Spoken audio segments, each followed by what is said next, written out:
Hello and welcome to the latest episode of Access Granted. As usual, I'm here with Dr. Rebecca Graham and Nick Rouhani.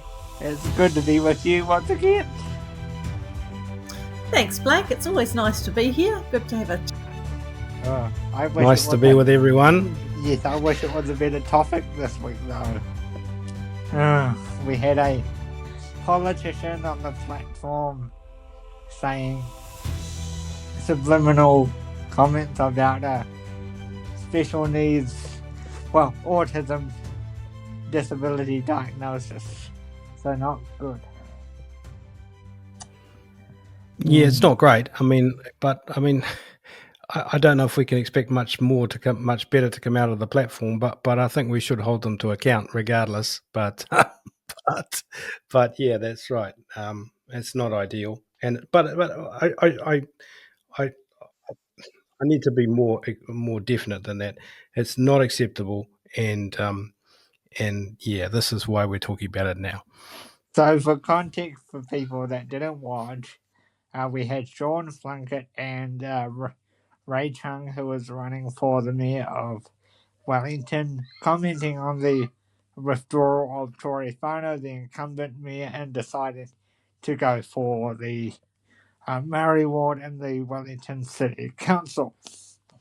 They proceeded to talk about the withdrawal, and Ray went on to make some comments after being egged on by Mr. Plunkett, where he said or alluded to the fact that he wondered whether Tory diagnosis of autism and ADHD was fake or not real, because she wanted to be seen as feeling sorry for and having this condition to get votes. Now, when I first came across this, now he didn't directly say the words, but for someone of a trained eye like myself, I could work out what he was saying. And it was really disturbing that even though he didn't say it, you can still work it out by reading or listening in between the lines. In this case, it's really disturbing. So for someone to accuse somebody of faking a diagnosis to get sympathy votes is really, really disgusting in my view. And I just wanted to get your guys' opinions on this, really. You want to go first? Yeah, I'll go first. So full disclosure, I am a registered psychologist. I'm registered under the general scope, and I call myself a community psychologist because that's my training. So I'm not a clinical psychologist. I don't diagnose and administer tests and work with individuals. I work with groups and communities. But because I am a registered psychologist, I do have a really good understanding of things like assessments and how clinicians work. And I'm on the New Zealand Psychological Society executive. I work alongside clinicians. And so in terms of my expertise, it is incredibly worrying that two men who are not clinical psychologists, who are not registered psychologists, who are not psychologists of any shape or form, and have zero training and zero expertise in this area, think that they somehow have the right or the ability or the knowledge to criticise a diagnosis that has been obtained through a very rigorous, very robust process. And I know exactly how robust that process is. You can't just waltz up and say, oh, I'm having a hard time. There's a whole bunch of psychometric testing and interviews and conversations that you go through before you get to the point of actually having a diagnosis. I think it's incredibly, trying not to swear. You can swear. That's it, not for children. That's it, not. I think it's fucking appalling that two middle-aged dudes think that they have the right to decide whether somebody has a diagnosis or not. They have zero expertise, and it's absolutely appalling. And I am quite frankly disgusted that the right family, who have made their money from early childhood education, would fund this sort of bullshit on air. What about you, Nick? Yeah.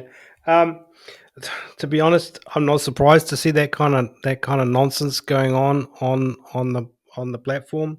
But that doesn't mean that we shouldn't hold them to account when they do carry on like that. It's really shocking, and I think about the message that it sends out there to our autism community and the families of members of our autism community about the struggles that everyone in that community lives through, and it really is unbelievably degrading of their lived experience, the struggles that everyone goes through every day. And to have it be, kind of just treated as a bit of a joke and a bit of a, oh, well, maybe it just didn't happen and maybe it's not real, it is just unbelievably shocking. It's almost like it was a pub joke. They were having a crack over a beer, and just, it just kind of went a little bit too far. But that's why, forums like this are really important, so we can hold people to account when they really just, step over the line. And I'm expecting an apology from Sean Plunkett. He has offered an apology in the past when he has gone over the line, particularly around disability related comments. So I'm expecting an apology from him fairly quickly on Monday. Ray Chung, I would also expect an apology from him, considering that he is a mayoral candidate. So I'd expect an apology from him on Monday as well, considering that they were both involved in the conversation and knew what was going on and knew what they were doing.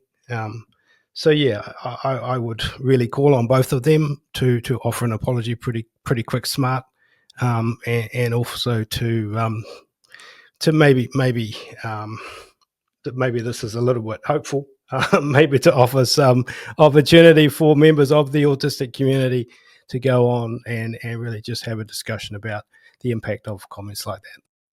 Now, what I would add is, I guess one upside to this is, fortunately, depending on their cognitive level, because they were only illusions and very strong illusions, a lot of our community might not pick up on this. But for people that, like us, that have been advocates for years and years and can pick it up without the actual words coming out their mouth, it's disturbing. Now, do you feel good that maybe some of our community will not be able to pick up these illusions, or do you think that a lot of our community now understand because of what's gone on in the past 18 months or so? I'm not sure how many of our community listen to the platform, because that is very niche and it is a very clear, far right-wing platform designed to push the ideas that the right family, who are the major funders, really want to push. And there was a great TikTok the other day, which was really talked about how those who are extremely wealthy, millionaires and billionaires, deliberately invest in things like media and politicians in order to get things that benefit them personally and benefit their companies and give them tax cuts. And so I think it's very interesting that this right family, who have made their money through ECE, have also managed to get in some very favourable ECE changes. I digress.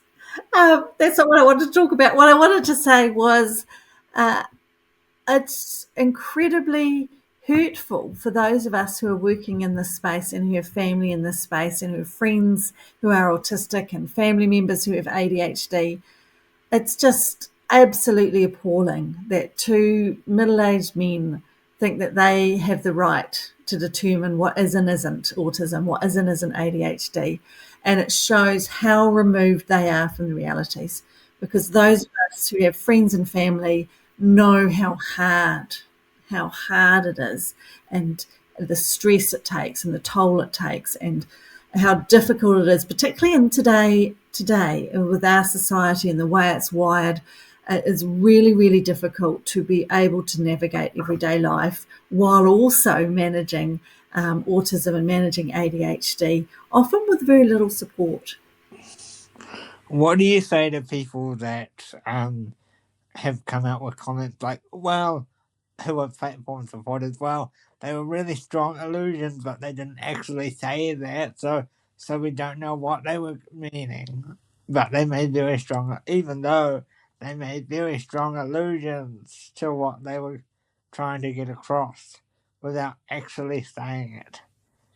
What do you? Yeah, I don't think that matters, to be honest, Blake. I mean, it's the truth is in the way that someone picks it up, the message that they receive, and I feel that if members of the autistic community, the wider disability community, family, and supporters of that community really felt that comment was made, or was an inference was drawn, sorry, then that is their reality. And so for me, that's just an irrelevant comment. It has no relevance to this discussion, because people that those comments sit very heavily on members of that community, their families, their wider community. So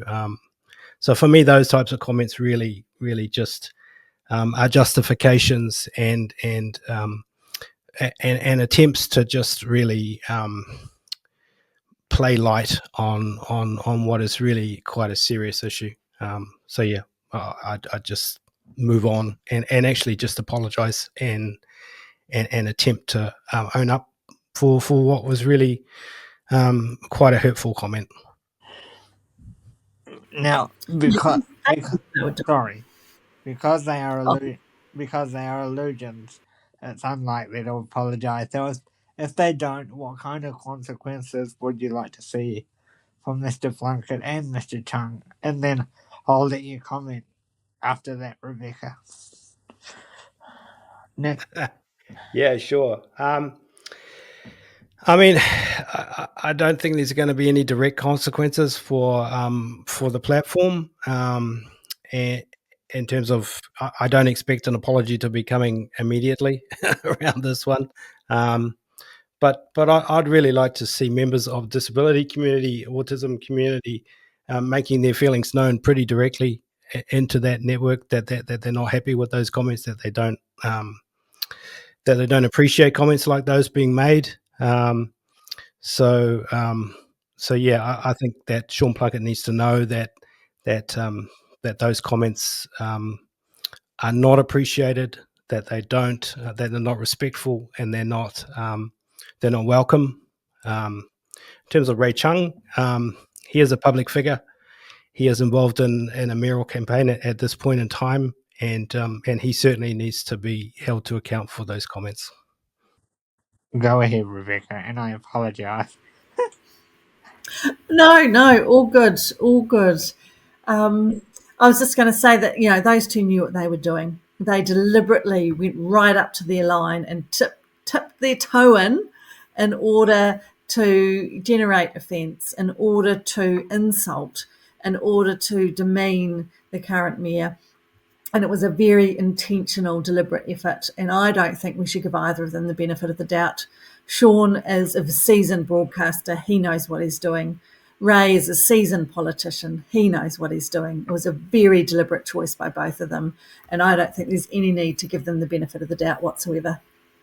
And the final part of that conversation was also that they made accusations that she wanted to, use this deal with Mr. Little to get her so she could stay a deputy mayor should she win the Murray Ward, and it was a conspiracy. It was a plan the whole time, and etc. etc.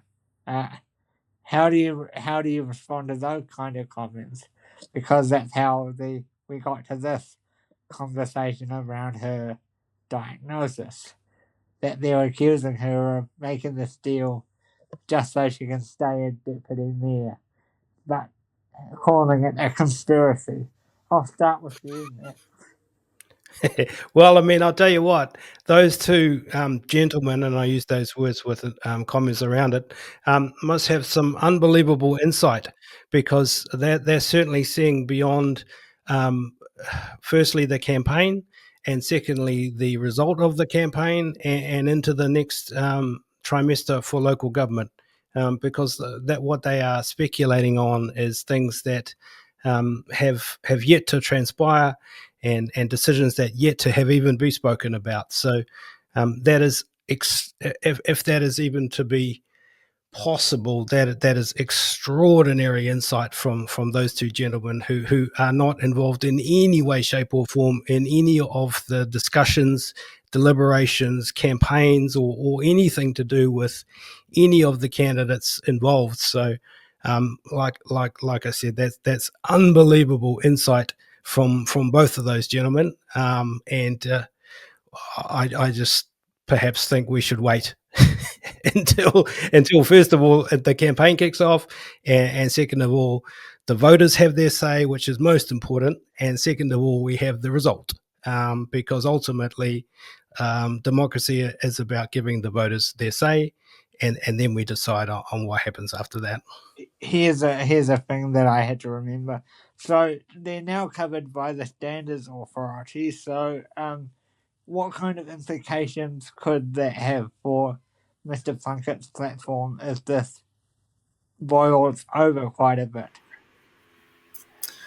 Well, I mean, they're covered by the Broadcasting Standards Authority, the BSA. So actually, you can complain to the BSA and say that this station and this program and these two men have breached the Broadcasting Standards Authority. And then you can say how. And you can link that back to disability rights and to human rights, and to say that they've breached Broadcasting Standards Authority by demeaning disabled people, and by demeaning autistic people, demeaning people with ADHD, and that this actually is technically a breach of human rights.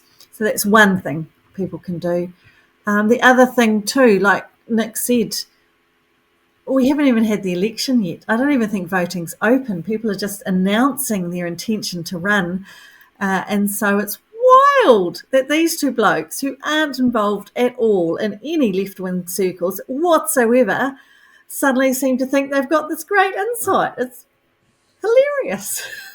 Yeah, and to add to that, just before we move on to anything else you might want to talk about before we wrap this up, you know, and some people are now saying they don't want to vote for Mr. Chung as a result of this, conversation. As a result of this conversation, so that they can they've said now that they're not gonna vote for him because of this conversation. So yeah, that's not good. That because good for the other people, but not good that he's now cost himself some potential votes from this conversation. Yeah, I think there's a general comment that's made around these types of things, like in terms of election campaigns, that they're not. Some people speak about them as being character building, but I don't generally buy that. I think that they are character revealing, to a certain extent, and I feel like this moment was a character revealing moment, for the political candidate in this context. I think we always knew what and who Sean Plunkett was, because he's very well known for his views on certain issues. But I think this was interesting for Ray Chung to be involved in this instance.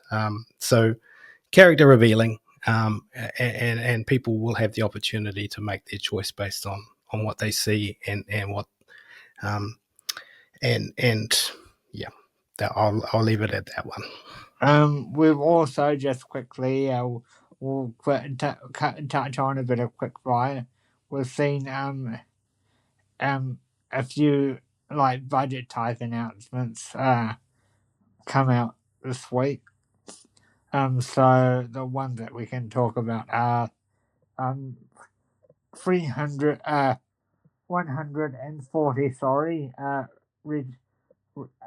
thousand registered teachers over the next 3 years will have their registration paid for, as announced by Miss Erica Stanford at the Bullcock School in Lower Hutt in the last week or so. So how beneficial is that, or how not beneficial is that for our teaching community? And because this is your speciality, I'll start with you again. So how is this $53 million package, free budget announcement, gonna help the community? Sure. I mean, I think I certainly remember when I graduated as a teacher, the registration cost was a good chunk of change, and it's an ongoing cost. You have to re-register every few years. So I think this policy will be. I don't know if it will be popular, but it will be well received by teachers who are either in the profession or about to go into the profession. But the one thing I would say is that this is not the number one issue that teachers in the classroom are talking about. But this is certainly almost a ready to roll out policy that doesn't cost a lot of money and that's ready to go. So yeah, this is one that will be well received, but doesn't go to the main issues that are in the classroom. Will it be beneficial for, and you can both answer this if you like, our special education teachers wanting to stay in the workforce and potentially in New Zealand for an extra couple of years before they go on perhaps an OE or something, so that our neurodiverse, community once again don't have to get used to swapping out teachers all the time. So will this encourage more stabilized teachers for our students that rely on the same teachers? Do you think? So the policy's a nice forty bauble. It's going to save teachers $500 odd every 3 years. It sounds lovely. It's a nice, pretty thing. Everyone thinks it's great, but it doesn't address the underlying issues of the underfunding for disabled students, for learning support, for autistic students, for students with diverse and complex needs. And there's increasing complexity in our disabled students, increasing need, and it's been underfunded and undermanaged for a long time. For the last 20 years since the Inclusive Education Act was first passed, it's never been properly funded. So yes, it's a nice bauble. Yes, it's a lovely policy. It absolutely fails to address what teachers and parents have been begging for the last decade, which is properly funded support for teachers, properly funded support for classrooms, properly funded support for both the learner and for parents. Yeah, I can't disagree with that. Learning support and the funding of learning support appropriately is the number one issue for teachers. When you go into the classroom, you talk to teachers, you talk to principals. That is their number one concern right across the country. So this policy will be popular. It's like a sugar hit, and because it's easy to deliver, and it's a nicely packaged up policy that people can understand outside of the profession, but within the profession, there are much more structural issues that need to be resolved. So hopefully we will see some more around learning support as we get closer to the budget. But we don't even have a learning support strategy within the Ministry of Education. There's no plan around how we deliver learning support in our classrooms, and we haven't had one for many, many years. So there's so much work to be done in that space. It's the problems are just so vast, and we could spend a whole hour talking about this, but you've given us 2 minutes, so that's fine. But it's maybe we can talk after the budget around this issue, because this is a big one.